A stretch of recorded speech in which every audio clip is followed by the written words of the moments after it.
Happy Valentine's Day. Yeah, it is the KVJ After the Show podcast. Yeah. Poor Jaber, I walk in here to do the podcast, and he's on the floor singing Crisscross Applesauce, and Denny's is over there giving him assistance. It looked like he was distressed. I don't know what happened. Like you saying you're having a hard time breathing. I'm like, oh my gosh, he's gonna have a heart attack right before the podcast. I think I had a little bit of an anxiety attack. I didn't sleep at all last night. Oh, really? At all, huh? And I slept about 25 minutes in Yeah. between. I kept waking up, and I really had a tough time going under. And when I go a whole 24-hour cycle, I have a tough time breathing. I get a little. That's when I have anxiety issues. Yeah, it's understood. Yeah. You'll even hear it when I'm talking. I'll stutter a lot more, kind of like what I'm doing right now. Okay. Yeah. No, I get it. You know, your sleep is so key. I do everything. I watch mine. In fact, I'm doing a meditation series right now on sleep. Just try to help it get even better. I've got apps that I look at that tracks my sleep every single night. And I just know that, I try to peg for 8 hours, and anything I get underneath that. Yeah, I was reading that article about like if you go from having 8 hours of sleep and only get 7, 15% drop in productivity. If you go from 8 hours to 6, it's 30%. And if you don't sleep at all, I mean, it's like that's you where can't even function. That's where I'm at. And after doing the show, you're kind of tired already. So I think Absolutely. I think I need to go take a nap. Yeah. No, that's awful. You know, man. it's weird. As I've gotten older, I realize, just like you're saying, how important sleep is. It is. I can link my funky behavior when I don't sleep. Totally. Anxiety, all that kind of stuff happens when I don't sleep. It's one of the biggest things you can do. I mean, it really is. I got to tell you, it was life-changing. Like the last probably 18 months, I really put a big priority on sleep, and I was heading into a place I didn't like, man. I was miserable in life. I really was, legit. And it has changed my life. It's been a big deal. Yeah, I think you have to just say, you know what? I'm at this time, I'm going to stop what I'm doing, and I'm dialing it in, and I'm going to bed. Nothing is worth it. And what I started doing, what I used to do is I'm like, I'm not done yet. I'm not done. I still got work I need to do. I can't go to bed yet because I still got more to do. But you got to realize, if you're like that, I wish I could have told myself, be like going, dude, you're going to work 5 times as long, and your work is going to be half as good with what you're doing right now. You got to just say, you know what? There's only so much time in a day. It's time to go to bed. That's just what you got to do, man. Yeah, I do well, sleep pretty good, but I still, like I said, I watch what I eat, alcohol intake, diet, meditate on it. I got everything set up, my room right. I do everything you can to try to get the best night's sleep possible. Every little thing helps. It's like a syllabus. It is. Honestly, but it takes all that kind of stuff to make it a priority. You got to prepare your room. You got to have it, like for me, it's got to be dark, cool, got to have fans on, got to get your technology out of there. Like, people sit there and they want to watch TV in bed until they go to sleep. It's going to kick into your sleep. You're going to drink booze right before you go to bed. It's going to be tough. You're going to eat right before you go to bed. It's going to be tough. It takes a little bit of work. It takes a lot of work. To be a little peaceful, it takes a little bit of work. It takes a lot of work. But I put so much into it. It's a to-do. It's a production every night. Do you ever watch those TED Talks? Yeah. What are your opinion on those? Depends upon which one you watch. There's some good ones out there. There's some really good ones. It's it's kind of like weaving through and finding a subject that you like. I've watched some, and I'm like going, okay, it didn't do a lot for me, but there's a lot of things that just really open you up. You're like, that's pretty fascinating. Inspiring, kind of getting you motivated to do something. That's what I like those. Yeah. Those kind of lectures. Yeah, absolutely. No, people love that. There's such a group of, motivators, thought leaders, all that kind of stuff. These guys are making so much money on that because there's so many people that want to be inspired, that want to try to figure out how to do it right. And so the people that are writing material on that are doing well. There's a market for it because you're right. People want to feel good. Yeah. I think everybody just see how hyper competitive the world is. And I don't think there's a lot of people out there going, look, I'm not setting out to be a loser. I want to do well. So you try to look for every little advantage you can get to try to, be the best. And just enjoy life too, man. I'm telling you, when I was reading that today, where every state in America is down in happiness, from where it was a year ago. Florida's one of the 22 are down. How do they base that? Is that social media stuff, or? I think it's overall wellness and happiness is kind of like what they were talking about, and they're really trying to kind of dial into what it is that's, bringing people down. Part of it, yeah, is that, you know, people are just depressed because of stuff. It says 21 states are less happy in 2017. 21 U.S. states saw their well-being scores decline by a statistically significant margin in 2017, according to a Gallup poll that was done. For the first time in 9 years of tracking changes in state well-being, no state saw statistically significant improvement from the year before. They say that data is based on 160,000 interviews with U.S. adults across all 50 states. They suffer declines are primarily located in the South and the West and include states that have been both historically high in well-being and low in well-being. They say that in the South, Arkansas, Florida, which is in there, and the other ones are listed. Well-being scores are based on participants' answers to questions about their sense of purpose, social relationships, financial lives, community involvement, and physical health. Yeah, I got to tell you, look at those categories. Honestly, all that stuff, for the most part, it's a lot of those things you can control and do something with, like today and right away. Community involvement, that's easy. We do the KVJ Volunteer Army. If you're like seeing this, be like, yes, I'm in Florida and my happiness has gone down. Community involvement, we are doing more projects this year than we've ever done before, and we're going to be adding to that. We're hopefully going to get to one a month. Well, you're aligning yourself to something positive. You're getting out, you're doing something for the community, and you can meet some great people. KVJ Nation's a great example. There are so many people that are now lifetime friends because of the KVJ Nation. It seems like broken logic, but when you focus on other people's happiness, your happiness, it's like, it brings up the water level for everybody. What would you say makes you very happy? When are you truly happy when you're doing something during the day? A lot of it has to do, most satisfied is when I'm helping people. When I see other people happy. I like to make people happy. I like for people to feel happy. I like to see other people that are happy. Are you happy during the show? Do you like doing the show? I do like doing the show. Yeah, because I see a lot of purpose in what we do. I love it. I love when people send emails and say, hey, brighten my day. And, I was going through a lot because I think we all go through a lot. And I think that everybody needs everybody. Everybody's got to pick everybody up and say, hey, look, come through this and understand there's nobody that goes through life that doesn't struggle. Encouragement really is a big thing. I know it sounds kind of corny and cheesy, but sometimes it can just take one kind thing you could say to somebody to encourage them, and that really could make a difference on whether they make that big leap or whether they go for their dream. I mean, I know it sounds corny, but that can happen. I got a massive level of sensitivity to being corny, but I tell you, honestly, anymore, I don't care if it's corny or not. It's like, it's big. Honestly, being positive, encouraging somebody, I mean, authentically. Looking for something authentically to encourage somebody about is big. You do that for somebody else, you'll find how much it helps you. And like I said, I never believed it when I first heard it, but there's so much truth to that. If you do something good or say something nice to somebody else, you'll notice slowly but surely. It's kind of like when you go on social media. We're talking about this today. When you go on social media and you read a negative comment, it's a negative against you. Somebody may not be yelling at you, but when you read that negativity, it's like a little drip of poison. And you got one drop after another drop after another drop. Those compliments then start to go in the opposite direction. It works both ways. You seem to be getting over the negative stuff on social media. It seems to kind of starting to get to you a little bit. Not about you personally, but just the overall vibe of people just being motherfuckers on the internet. Staying away from it. Yeah, I'm really avoiding it, more as much as I can. You avoid it because you're realizing it actually, it's not, people always make fun of, that's just Twitter or that's just Facebook. But all that stuff is such a big part of people's lives now where that is creating an environment outside of social media. It's weird. And that might correlate with your study you just read. Yeah, I think so. I think a lot of this stuff that I'm talking about here is the reason why people are less happy, and this is alarming. And I move on. Even if somebody says something, a lot of times I'm just like, there's really no value in it from who it's coming from. There are people that you should have in your life that can call you out in a positive way and say, hey, Jaybird, dude, I care about you, and this is why I'm telling you, because you need to change this. You got to get this together. When those are people that don't care about you and don't love you and haven't invested in you, you shouldn't care about their opinion.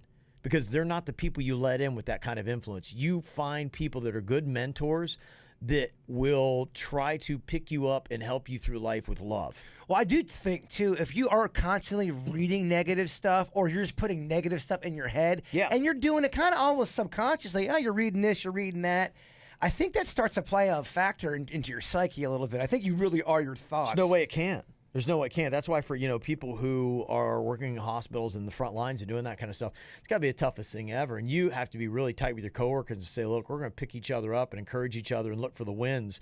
Sometimes in days where you don't see any. And it seems real negative. Some people aren't like that. Some people aren't feel-goody people, though. They like a little rougher edge. They like a little shit-talking. I'm a rough edge kind of person. I do, too. I love the shit-talking. But it's like... there's a difference. With that. My family's like that. Yeah, we sit there and we love each other to death, but we are always giving each other a hard time. And there is a big difference because it comes with love. Yeah, you're not a sensitive dude by any means. Not at all. Yeah. Not at all. No, my wife, my whole family, we're not that way. We're not sappy people. But I am always telling my kids I love them and giving them compliments and things like that. Because, we rip on each other pretty hard. And we love doing that. It's fun for us. But I do think encouragement's one of those things where it holds a lot of stock in people's lives. Yeah. So you look at what's making people unhappy and, ask yourself, hey, is this connect with any of the reasons why you're unhappy? Community involvement, we already gave you a solution on that. Go sign up now, kvjshow.com. Get your ass out there and start helping out the volunteer army. It's easy. It takes you 8 seconds to sign up. And I try to keep it every time we sit down. I'm like going, I don't want to use any more than 2 hours at a time. I'm like, that's it, man. 2 hours on a Saturday morning. That's it. That's good. Try to include kids whenever we can. The other things is having a sense of purpose. When you help out other people, you all of a sudden have a sense of purpose. If nothing else in your life is to just help someone else, there's nothing greater in life than being a servant and helping people out. That's one of the best things you can do. Social relationships, look for positive people that, genuinely care about you and try to be one of those people. If you can't find somebody, be that somebody for somebody else. Physical health, you'll feel a lot better if you take care of yourself. That's the main reason why I do. I love junk food. I'd love to be able to do all that kind of stuff, but it's not worth the way you feel. So, pick your battles on what bad stuff you're going to eat, get your sleep, do all those kind of things. It is corny, but it is true. Try that Reese's peanut butter pie if you're going to dance with that devil. It is. It's you got to go down that way. And financial lives. That's just something, too. Just, money's going to be a problem. Whether you got a ton of it or not, it can be a problem. And so just, try to spend your money wisely. Just say, okay, is this worth the investment, what I'm doing with my money? So a lot of people buy stuff, and it just doesn't make them happy. Go out and do something that's fun or do something for somebody else. One thing we were talking about today on the show, tough first world problem from Craig, man. Does he take hot, crazy chick number one that likes to party, or does he take the pretty but a little bit more conservative chick number two that maybe you'd have a long-term relationship with? Frank from Boca says, why would this dude take another girl on the cruise? There's plenty of single ladies on the cruise, and you won't have to ruin anything with the other two chicks. You wouldn't have any strings attached. I think the only reason is because his buddy's taking his girlfriend, so you don't want to be the third wheel. And you got to have pretty big confidence with your skills on the ship. Oh, hell yeah. I went on a cruise. I'd be sitting there by myself the entire time. Yeah, I mean, you could easily strike out 7 nights in a row. You're just jerking your pud, which isn't, that awful. I went on a cruise and just jerked off the entire time. Zero drama. True. Glenn says, ordinarily, I wouldn't write in, but I wanted to throw my 2 cents in about the guy trying to decide which girl to take on the cruise. He should take the fun one, and here's why. If this guy has 2 girlfriends and is trying to decide which one is more important, he is clearly a raging asshat and will be treating the nice girl like garbage if she doesn't put out, which she may not. Now, I don't know that he even had 2 girlfriends. I think he just had 2 prospective girls that he's been hanging out with a little bit here and there. Yeah. He was just in the game. He would hang out with them. Yeah, he didn't have 2 girlfriends. Yeah, he's not a player or anything like that. It's just there's 2 girls that are options that he's kind of, hung out with a little bit socially. Said, of course, he will be completely miserable with Drunky the Clown, and that's good. It serves him right for playing 2 girls at once. Or he could dump both of them and take someone who deserves to go on a cruise. Someone like poor, unloved Darcy, who's probably crying herself to sleep right now because Jaybird crushed her heart. Jaybird, go fuck yourself. And happy Valentine's Day. It's a great email. Yeah, I mean, the guy came on, clearly he wanted to get laid. So just go take the girl that you... Dude, that's what you're going on the boat for. It's why you're calling us. Mm-hmm. Jamie sent an email. She is on a cruise or recently went on one, Enchantment of the Seas. And she said, how is Jaybird with cruises? You ever been on a cruise ship? Because they do have stairs, balconies, railings, all that kind of stuff. They're very large ships. Yeah, I have only been on the one where you gamble on, and then they bring you back 3 hours later, and I was pretty drunk. So, yeah, I don't know. That's a great question. I typically don't have any anxiety on the water. I love the water, and I love the woods. Those type of atmospheres calm me down very much so. I wonder how you be, because some of those, like even being on the deck where you're looking out, you're like 5 stories up or something like that. Yeah, I know the structures are very large. That's a great question. Mm-hmm. Maybe we'll have to put it to the test one of these days. Yeah, I can see that being a bit of an issue, possibly. It seems to make sense that it would, yeah. Yeah, I'm not a big fan of large structures and big wide open spaces. Yeah, wide open spaces. This is an email that I got yesterday. Somebody saying an article about gratuities and tipping. And after the problem that had happened with the story last week, I'm just kind of asking myself, I'm like, tipping seems silly to me. I don't know. It might be, I'm not all the way there yet, but I'm seriously questioning the concept we have in tipping. Because of the drama that happened with Christ Fellowship and the takeout and the girl, it just didn't end well. It just seems like, okay, there's a lot of ambiguity and confusion in the whole thing. And the more we talked about it, the more confusing it got. So you'd rather have them have an hourly pay or a salary of some sort, and then if someone wants to tip them, it's just extra, and you're able to take that. Yeah, but you should be able to walk away from that situation saying, guilt-free. Be like, hey, we're square, right? You're taken care of. You're good. We're all square. Yeah, you should have jobs where if you want to tip somebody above and beyond, then you're like, yeah, do it. It's weird when you are in a situation where you don't know if you should tip someone and you're afraid because it might insult them. You see what I'm saying? Yeah. Where it's their career and they're like, I don't take tips, so you're insulting me. And you don't know. Well, I got to tell you, like yesterday, I took my son Cannon. He loves Chick-fil-A. And we were going through Chick-fil-A, and we go through the drive-thru, and there's somebody that comes up and they have an electronic pad, and they're fantastic, just lovely person, friendly, everything they put in my order. And then I pull around and there's somebody else that's in the line and I pay them. Just wonderful person, complimentary, like going, I love your vehicle and this and that. And it just, gosh, I'm just beaming. I'm feeling so good about myself. And then I pull up to the third person at the window and they hand me the food and they're just so nice. And I'm just like, gosh, I love them all. So, I mean, really on some of the logic we've been talking about, I probably should have tipped the first person, the second person, the third person, because they were just all great. And they smiled at me. And there are many instances where I'm supposed to tip people just simply because they smile at me. So what's the difference between those people and the other person that turns on the sink for me? The sink thing, I've never. I get the sink dude if you're taking his gum, if he's giving you the cologne, but if you're just there to use, right, to turn and wash your hands. But I mean, it's $1. I mean, all you do is just give him $1. The path we started going down with the tipping concept, you could make an argument. If I want to be the asshole, I can make an argument for every single person that you come across in a day. If we're going to go with tipping, be like, I think you should tip them because. I think you should tip them because. And you would walk out of your house to go get a toothbrush and it would cost you $100. Yeah, I think that's why there was such clapback. Yeah, because people are like, I have to hide.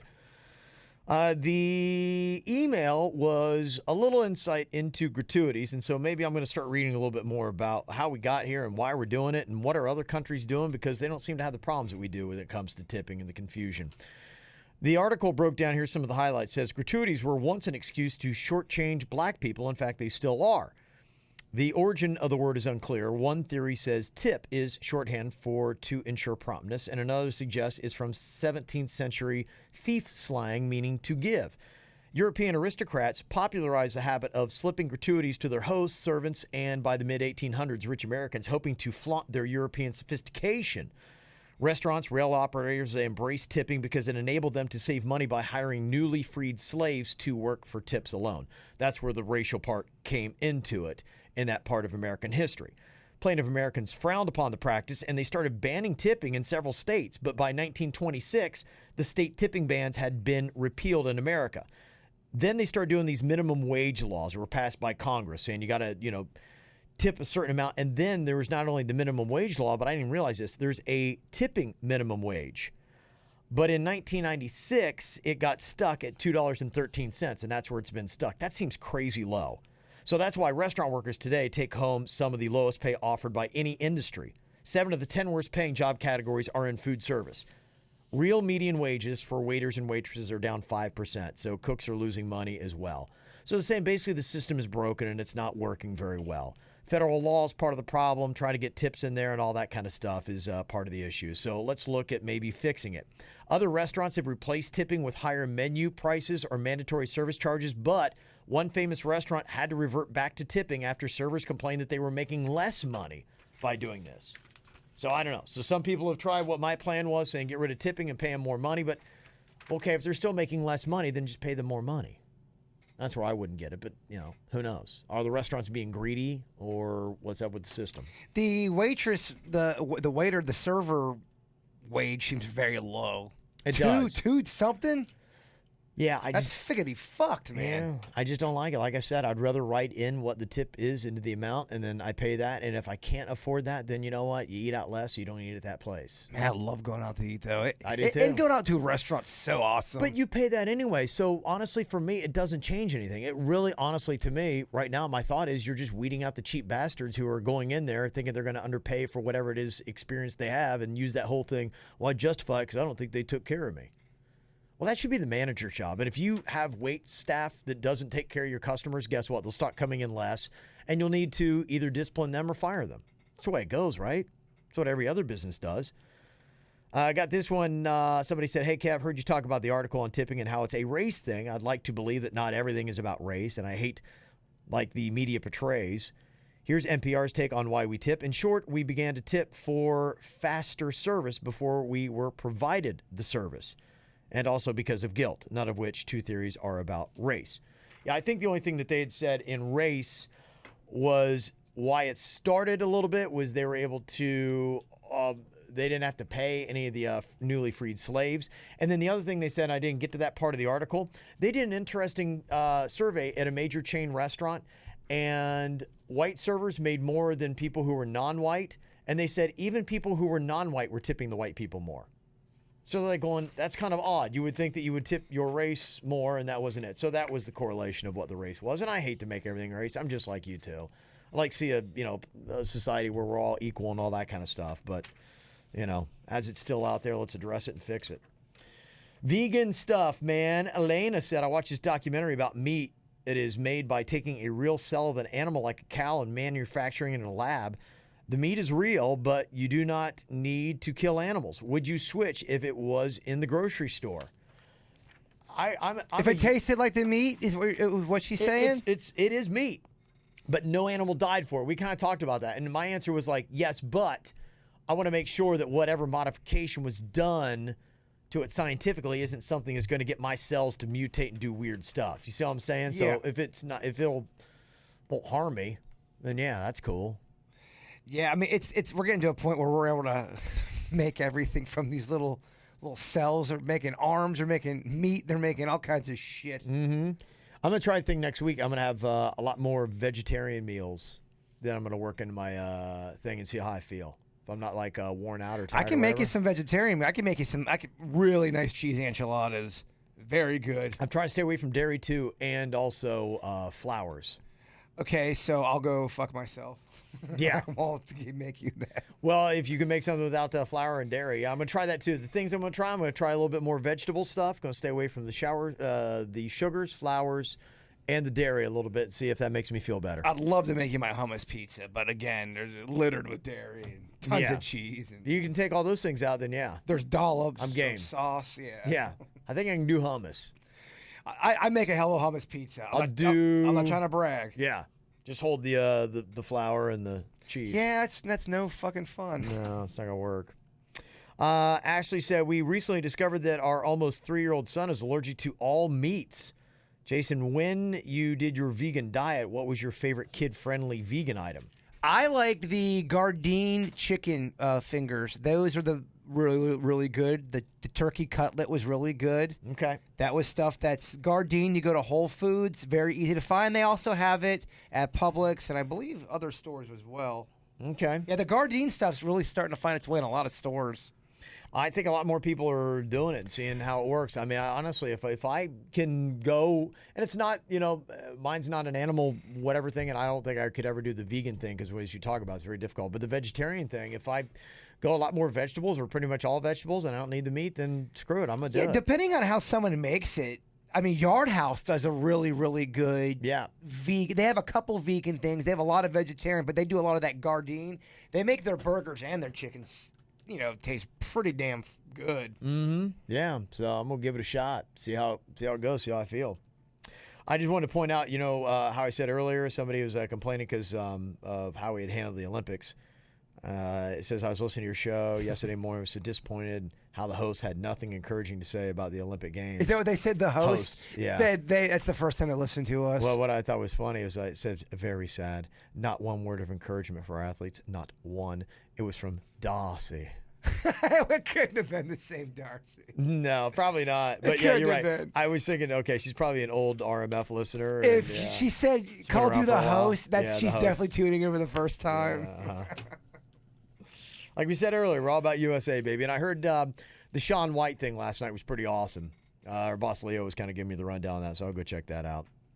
A couple people said they don't like the typing thing in the Facebook phishing. So. I have to agree, man. Yeah. I don't like it. I was thinking that the other day. It's way distracting. Yeah, well, we'll get rid of it then. Something we try. We always try something new, see if it makes it better. If it doesn't, then we'll get rid of it. So yeah, we got to try some new stuff. Yeah, always. So yeah, we'll bail on that. So appreciate the comments though, because it helps us dial in. Yeah, we definitely don't want to do shitty stuff on purpose. That's for sure. Yeah, if it's not working, be like, I'm not feeling that. And it's like, all right, what it is, it's kind of like we're having sex, baby. Yeah, tell us what you want. Yeah, if you're going, oh, that don't feel right. That made me feel weird. Be like, okay, man, we got it. We'll stop. If you want a little bit more ear action, we'll give you some ear action. That's right. Whatever you need. You just tell us where you want us to put it. Yeah. And we will.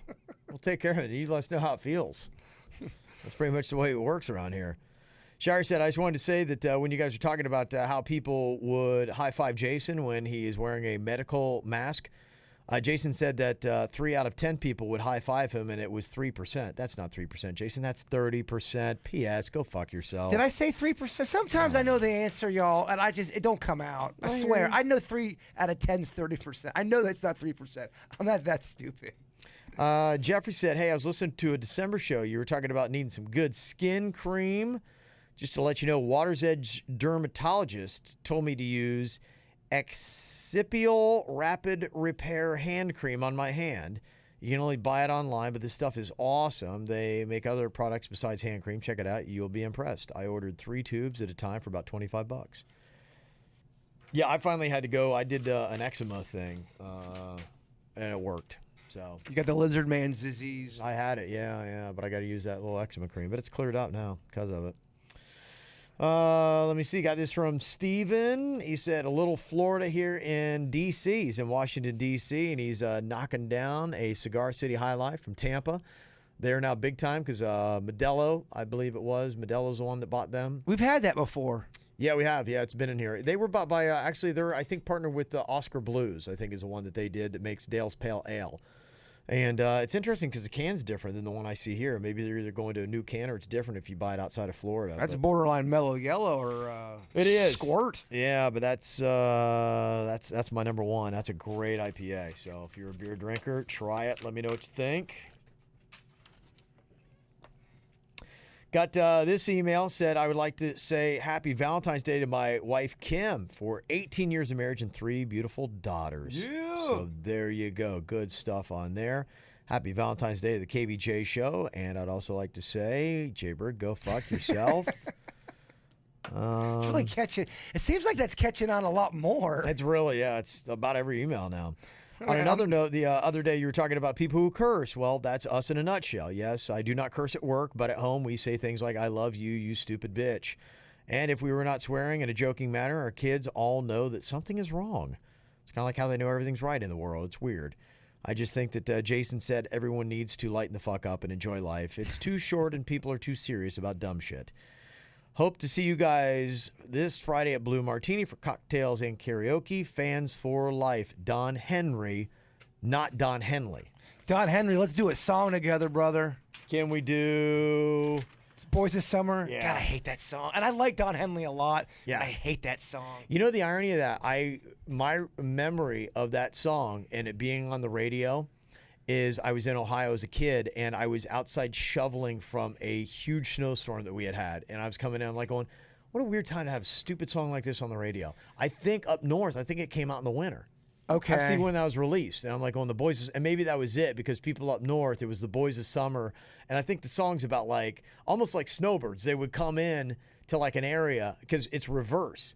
There's a lot of Floridians that I know that they'll go north and they'll jump into a town, and they're there just for the summer, and so they'll go in, pick up chicks and all that kind of stuff, and then boom, the Boys of Summer are gone. You a Henley fan? Did you like his solo stuff? Yeah, I like Boys of Summer. Okay, I liked Dirty Laundry. He had a song. Do you remember a song called Heart of the Matter? Yeah, I didn't. Some of that and End of the Innocence, I think, is softer stuff. I didn't. Oh, like. Heart of the Matter, though. The words of that song, that'll make a man weep. Yeah, see, you like the softer side of Don Henley. I like the a little bit more of the rockin' side.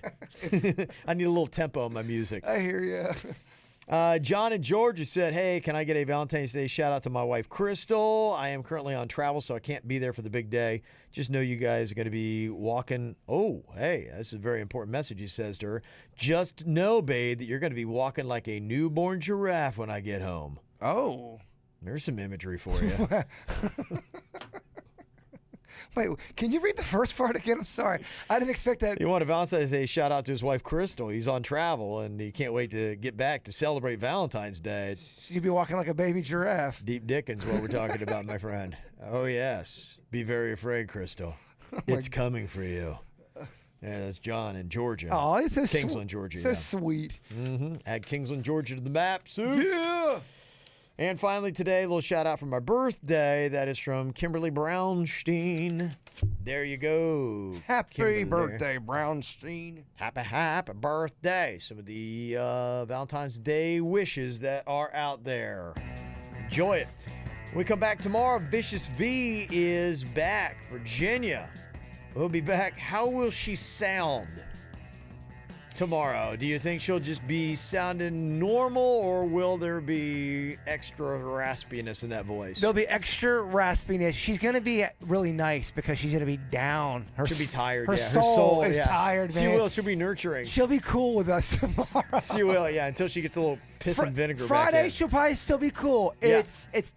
Next Tuesday is when you're going to have fiery Virginia She'll back. come back with that, yeah. It's going to be Tuesday, though, until we really get her back. So you can kind of enjoy a couple days of peace. Yeah. Okay. We'll see how it goes. I'll be shocked as shit if she comes in feisty tomorrow. Back in body, is she back in spirit? We'll see you tomorrow on the KVJ show. Y'all have a good one. Goodbye. Cleveland Clinic, Florida provides individualized treatment plans for excellent outcomes of health problems, ranging from the most common to the most complex, even in cases considered untreatable by others. Cleveland Clinic, Florida. Every life deserves world-class care.